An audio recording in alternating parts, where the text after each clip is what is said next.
عرض ادب و احترام دوستان، خوش اومدید به این ویدیو. امروز با هم یه موشن گرافیک 3 بعدی طراحی می‌کنیم با برنامه لایت موشن. هندیا فعلا اسمشو گذاشتن داکیومنتری استایل. این طرح گرافیکیشو که کم و بیشم بهش میخوره، فارسیش میشه حالت مستندی، همچین چیزی. حالا اگر حمایتتون خوب باشه از این حالت بیسیکی که طراحی کردیم، فقط یه سکانسه ولی خوبه، یه ذره زمان بره و تسلطش خیلی خوبه، برای بقیه آموزش راحت‌تر میکنه کار منو.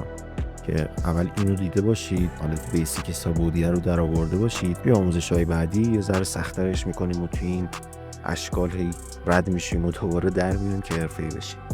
ولی توی این آموزش همون پریویی که دیدی رو طراحی میکنیم. فقط قبل از اینکه بریم سراغ آموزش، حتما ویدیو رو لایک بکنیم تا ادامه دار باشه آموزش‌های لایت موشن. یه مدتی چون ویدیوهای کپکات همش گذاشتم، دیگه کسی ویدیوهای لایت موشنی که میذارم و حمایت نمیکنه. اگر ویدیو رو لایک بکنی به افراد بیشتری نمایش داده میشه. و بریم سراغ آموزش.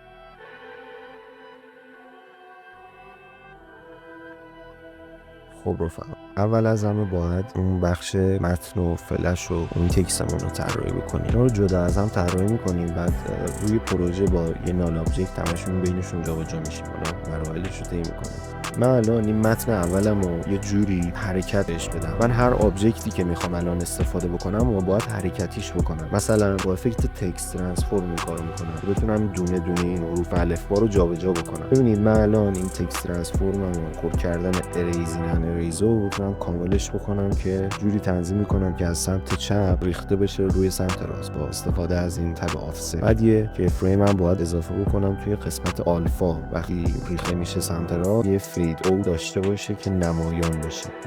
یه دونه فریم بزنیم روی بخش اند و یه فرست فریمش و بقیه‌اش هم جایی که میخواید دیگه کلمات ریخته باشه، هر تایمی که باشه از مثلا 2 باشه 3 باشه. و من این متن دیگه هم برای اون پایین می‌نویسم و این توضیحی که بهتون میدم برای زنده کردن این آبجکت ها واقعا خیلی مهمه، مخصوصا توی بحث موشن گرافیک. که خب موشن گرافیک یعنی آبجکت های گرافیکی با موشن یعنی حرکت که باید متحرک باشه روی محور ایکس ها. ببینید محور ایکس و وای داره، وای برای بالا پایینه، ایکس برای چپ و راست. و این یکی رو من دوست دارم از سمت چپ اومد اون یکی، این یکی از سمت راست بیاد مثلا. و یه دونه هم آلفا، دقیقاً مثل همون، برای همین که اون لحظه‌ای که میاد یه فید این داشته باشه، نمایان بشه.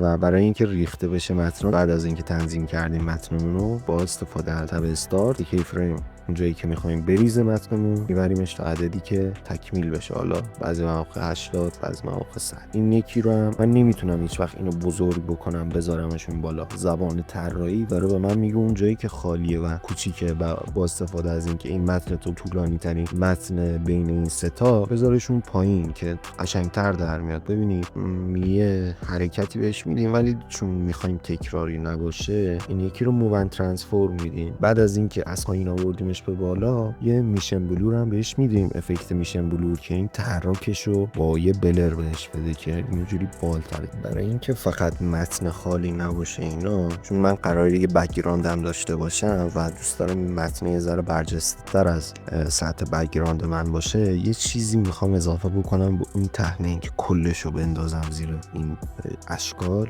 و اون جمله آخر رو من میخوام بهش یه چیزی اضافه کنم حالا یه رنگ خوب پیدا بکنم بین اینا. بعدن میخوام این رنگی که استفاده میکنم اینجا با رنگی که برای فلشم میخوام استفاده بکنم بخونه. میدونید چی میگم؟ اینجوری بهتره. حالا شما هم میتونید اینجوری انتخاب بکنید رنگاتون رو که به هم بخورن و جلوی مناسب تری داره. من برای اینکه این آبجکتم هم زنده باشه، کی فریم براش میذارم و به موون ترانسفورم خوب نیست، چون متن رو با موون ترانسفورم آوردم بالا، این یکم شبیهش در میاد. برام بین افکت‌ها افکت وایپ اضافه میکنم، حالت استاندارد ستینگ اضافهش میکنم که خودم تنظیم میکنم و یک کی فریم میذارم رو حالت صفر تو جایی که میخوام دیگه نمایان بشه این شکل کامل، و اول فریمم هم که صفر میکنم. خوبه.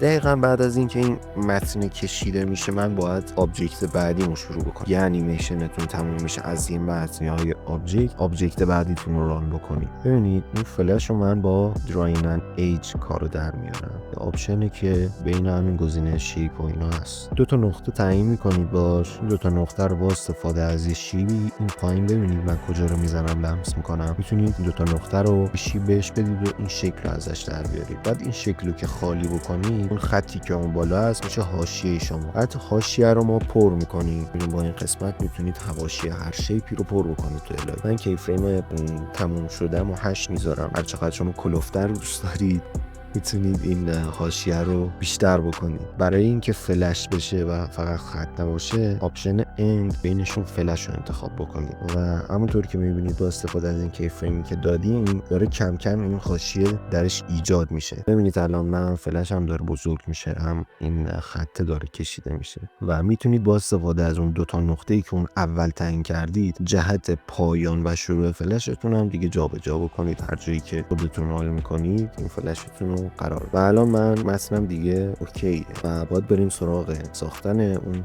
کامپوزیشن بک‌گراند و آبجکتمون و برش بزنیم تا اینجا.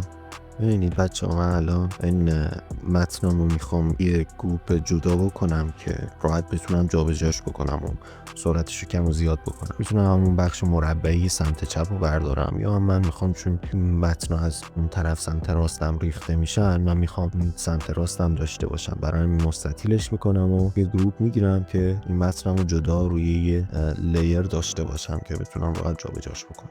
و مورد بعدی میرم سراغ اضافه کردن بک‌گراند. ببینید بچه‌ها، من الان چند تا عکس از رونالدو آوردم. یه عکس بدون بک‌گراندم اضافه بکنیم که به عنوان سوژه‌مون بذاریم اینجا و این خوبه توی لباسش و اون چیز مدال، چون آبیه دقیقاً آبیش هم شبیه همون آبیه که من زیر اون متن کشیدم. حالا آبجکت سوژمون رو میذاریم روی -500 و محور زد ها. توجه بکنید بین x و y یکی دیگه هم هست زد ها که حالت سه‌بعدی رو شرح. من اینو میذارم روی -1000 500 تا جلوتر از اون شخصیت هم باشه، اون سوژم باشه. این یکی رو گذاشتم -500 و بعدش میتونید با موون ترانسفورم و زوم این و زوم و کوچیک بزرگشون بکنید. البته این گاشن بلور هم میتونم لحظه اول بک‌گراندمو تار نکنم و بذارم با کی فریم یه ذره بگذره و اون موقع تارش بکنم که تاثیرگذاریش هم بره بالاتر. اینکه دور سوژم هم معلوم باشه من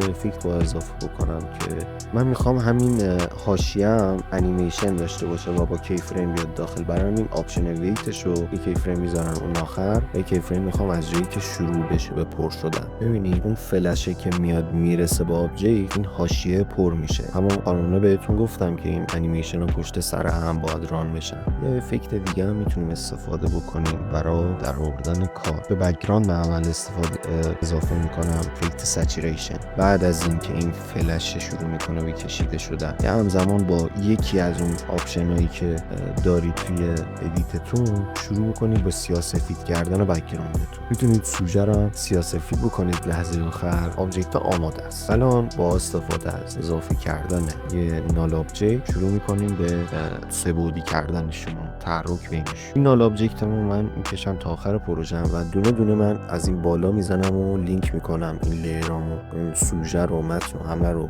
لینک میکنم به نال آبجکت و با استفاده از جابجا شدن بر محور زد توی نال آبجکت که همون محور سه‌بعدی‌ها بود بین این بک‌گراند و متن و آبجکتامون اینا هر چند تا که لینک کردم باش جابجا بشه. خب از اینجا بیا بالا که اینجا برسه. ببینید من زاویه‌اشو ایکس میکنم که هم متن معلوم باشه و هم آبجکت هم بک‌گراند، که بتونیم این تحرک سازیایی که انجام دادیم روی هم متن هم بک‌گراند هم آبجکت معلوم باشه، نه اینکه ما درست بکنیم بعد سه‌بعدیش بکنیم لحظه‌ای که داره متن میاد ما رو بک‌گراند باشیم مثلا معلوم نباشه. ما این قضیه رو باید با نال آبجکت ست بکنیم که وقتی نال آبجکت میاد بیرون سه تا آبجکتمون رو داشته باشیم. با استفاده از دادن منحنی این شکلی میتونم این حرکت دوربینم رو اینجوری نرم بکنم. بیاد تا اینجا. بچه‌ها منحنی به همه کی فریمایی که اضافه میکنید منحنی بدید و نوسان دادن اون کی فریم رو با استفاده از منحنیتون کنترل بکنید. من یه آموزش خیلی خوب دارم برای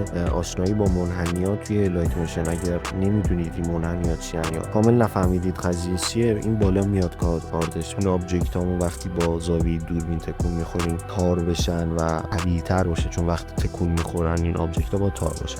میریم و افکت میشن بلور به همشون اضافه میکنیم. مرسی که این ویدیو رو تا اینجا دیدید. ارادتمند. امیدوارم که تا اینجا براتون مفید واقع شده باشه و اگر بازم آموزش لایت موشن دارید، طرحی دارید که حال میکنید آموزششو بذارم، حتما توی دایرکت این اینستاگرام بفرستید. تا ویدیوی بعد، فعلا خدا نگهدار.